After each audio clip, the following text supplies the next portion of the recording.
thank you for joining us for the third edition of the International Training School on Core Correctional Skills. And I was wondering, could you share some key highlights from the training you just delivered? Yes. Well, first of all, thank you very much for having me here. My name is Faye Taxman. I am a university professor at George Mason University, which is in Arlington, Virginia. I'm in the School of Policy and Government, and I focus my attention on improving the quality of supervision services to better serve justice, as well as to help people become more successful on supervision. So my talk was about an understudied, under-discussed, underutilized component, which has to do with how we make conditions, our requirements or obligations for supervision, both the standard requirements, but then the special requirements that the judges or other entities may place upon an individual. Why is this an important topic? Well, it's really critically important because the nature and type of standards can really undermine the effectiveness of supervision, and it can make it very difficult for officers to use core correctional practices.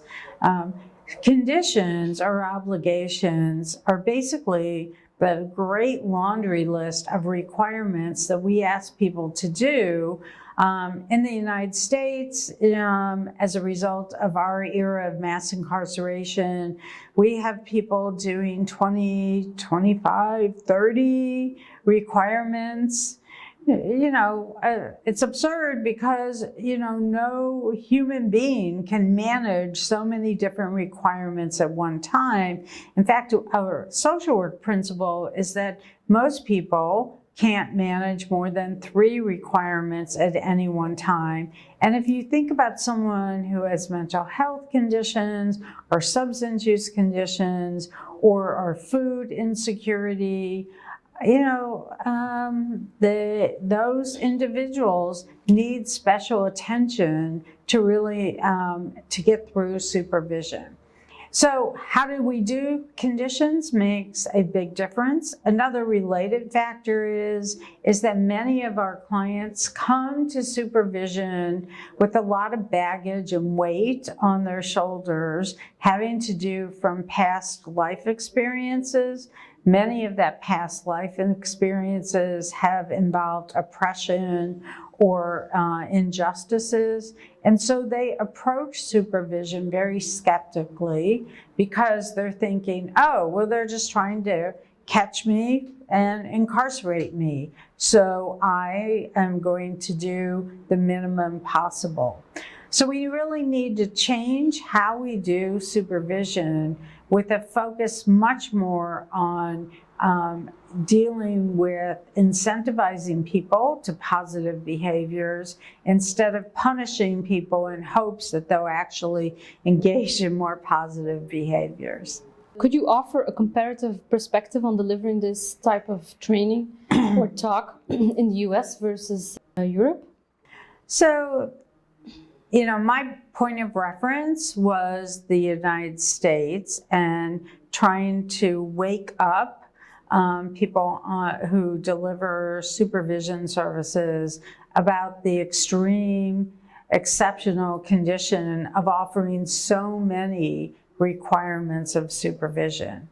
It appears in Europe, from what I learned from the participants here, which were a great group of people who had lots of interesting insights and thoughts about supervision, that, Europe has not yet, achieved the same level amount of supervision requirements, which is a good thing. And hopefully my talk today was enough to actually give people pause about thinking about stacking on more conditions.